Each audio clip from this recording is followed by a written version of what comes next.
അസ്സലാമു അലൈക്കും വറഹ്മത്തുള്ളാഹി. പ്രിയപ്പെട്ട കൂട്ടുകാരെ, 3-ാം ക്ലാസ്സിലെ ഉലൂമുദ്ദീനിലെ 15-ാമത്തെ പാഠം അദ്ദർസുൽ ഖാമിസ അശറ അൽ അമീൻ, സത്യസന്ധൻ.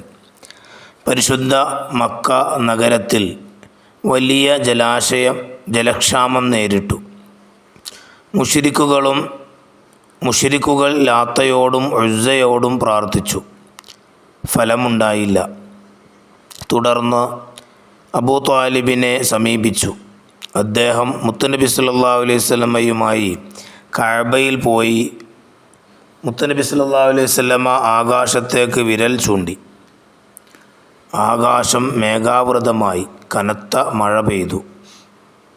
മറ്റൊരിക്കൽ അബൂ ത്വാലിബിൻ്റെ ഒട്ടകം തിരയാൻ പോയ നബി സല്ലല്ലാഹു അലൈഹി വസല്ലമ വഴിയിൽ ഒറ്റപ്പെട്ടു. ആ വഴി വന്ന അബൂ ജഹൽ നബി സല്ലല്ലാഹു അലൈഹി വസല്ലമയെ ഒട്ടകപ്പുറത്ത് തൻ്റെ പിന്നിൽ കയറ്റി. ഒട്ടകം മുന്നോട്ട് നടക്കാൻ തയ്യാറായില്ല. നബി സല്ലല്ലാഹു അലൈഹി വസല്ലമയെ മുന്നിൽ ഇരുത്തിയപ്പോൾ മാത്രമാണ് ഒട്ടകം നടക്കാൻ തുടങ്ങിയത്. ഈ അത്ഭുതങ്ങൾ മക്കക്കാർക്കിടയിൽ വലിയ സംസാരമായി. അബൂ ത്വാലിബ് സംസം കിണർ കെട്ടുകയായിരുന്നു. നബി സല്ലല്ലാഹു അലൈഹി വസല്ലമ അതിനുവേണ്ടി കല്ല് ചുമന്നു കൊണ്ടുവന്നു. ചുമൽ വേദനിക്കാതിരിക്കാൻ തുണി വെക്കാൻ അദ്ദേഹം നിർദ്ദേശിച്ചു. തുണി അഴിക്കാൻ ഒരുങ്ങുമ്പോഴേക്കും നബി സല്ലല്ലാഹു അലൈഹി വസല്ലമ ബോധരഹിതനായി വീണു. അധർമ്മത്തിലും തിന്മയിലും മുഴുകി ജീവിച്ചിരുന്നവരാണ് അറബികൾ. അവർക്കിടയിൽ എല്ലാ തിന്മകളിൽ നിന്നും മോചിതരായി നബി സല്ലല്ലാഹു അലൈഹി വസല്ലമ വളർന്നു. കുട്ടിക്കാലത്തു തന്നെ നബി സല്ലല്ലാഹു അലൈഹി വസല്ലമയിൽ നിന്ന് പല അത്ഭുതങ്ങളും പ്രകടമായി. നബി സല്ലല്ലാഹു അലൈഹി വസല്ലമ പൂർണ്ണ അനാഥനായാണ് വളർന്നത്. ജനിക്കുന്നതിന് മുമ്പേ ഉപ്പ വഫാത്തായി. 6-ാം വയസ്സിൽ ഉമ്മയും 8-ാം വയസ്സിൽ വലിയുപ്പ അബ്ദുൽ മുത്തലിബും ഇഹലോകവാസം വെടിഞ്ഞു. കുട്ടിക്കാലം ദരിദ്രപൂർണമായിരുന്നു. എന്നാൽ ഒന്നിനും പരാതിപ്പെടാതെ സൽസ്വഭാവിയും സദ്വൃത്തനുമായി നബി സല്ലല്ലാഹു അലൈഹി വസല്ലമ വളർന്നു.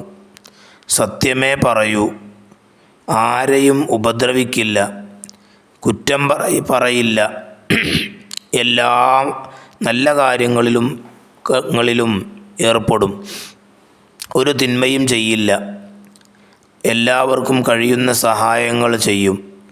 ജനങ്ങളെല്ലാം നബി സല്ലല്ലാഹു അലൈഹി വസല്ലമയെ ഇഷ്ടപ്പെട്ടു. അവർ അൽ അമീൻ എന്ന് വിളിച്ചു. അസ്സലാത്തു വസ്സലാമു അലൈക യാ ഹബീബല്ലാഹ്.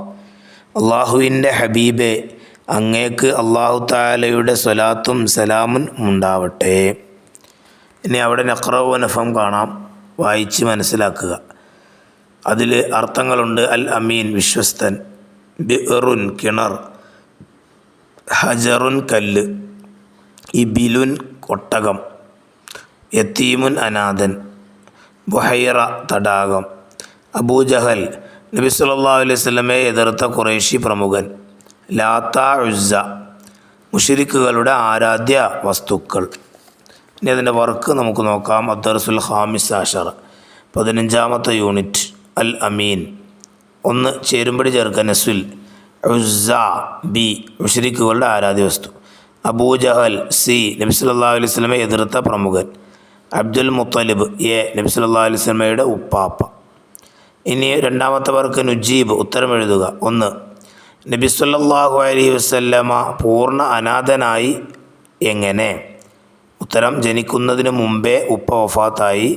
6-ാം വയസ്സിൽ ഉമ്മയും 8-ാം വയസ്സിൽ വലിയുപ്പ അബ്ദുൽ മുത്തലിബും ഇഹലോകവാസം വെടിഞ്ഞു. 2 നബി സല്ലല്ലാഹു അലൈഹി വസല്ലമ ഒരു തിന്മയിലും ഏർപ്പെട്ടില്ല. കാരണം കുട്ടിക്കാലം ദരിദ്രപൂർണമായിരുന്നു. എന്നാൽ ഒന്നിനും പരാതിപ്പെടാതെ സൽസ്വഭാവിയും സദ്വൃത്തനുമായി നബി സല്ലല്ലാഹു അലൈഹി വസല്ലമ വളർന്നു. 3 ജലക്ഷാമം നേരിട്ട മക്കക്കാർക്ക് മഴ ലഭിച്ചത് എങ്ങനെ? ഉത്തരം അബൂ ത്വാലിബ് മുത്തുനബി സല്ലല്ലാഹു അലൈഹി വസല്ലമയുമായി കഅബയിൽ പോയി. മുത്തുനബി സല്ലല്ലാഹു അലൈഹി വസല്ലമ ആകാശത്തേക്ക് വിരൽ ചൂണ്ടി. ആകാശം മേഘാവൃതമായി കനത്ത മഴ പെയ്തു. 4.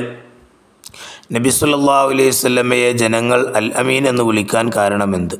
സത്യമേ പറയൂ, ആരെയും ഉപദ്രവിക്കില്ല, കുറ്റം പറയില്ല, എല്ലാ നല്ല കാര്യങ്ങളിലും ഏർപ്പെടും, ഒരു തിന്മയും ചെയ്യില്ല, എല്ലാവർക്കും കഴിയുന്ന സഹായങ്ങൾ ചെയ്യും.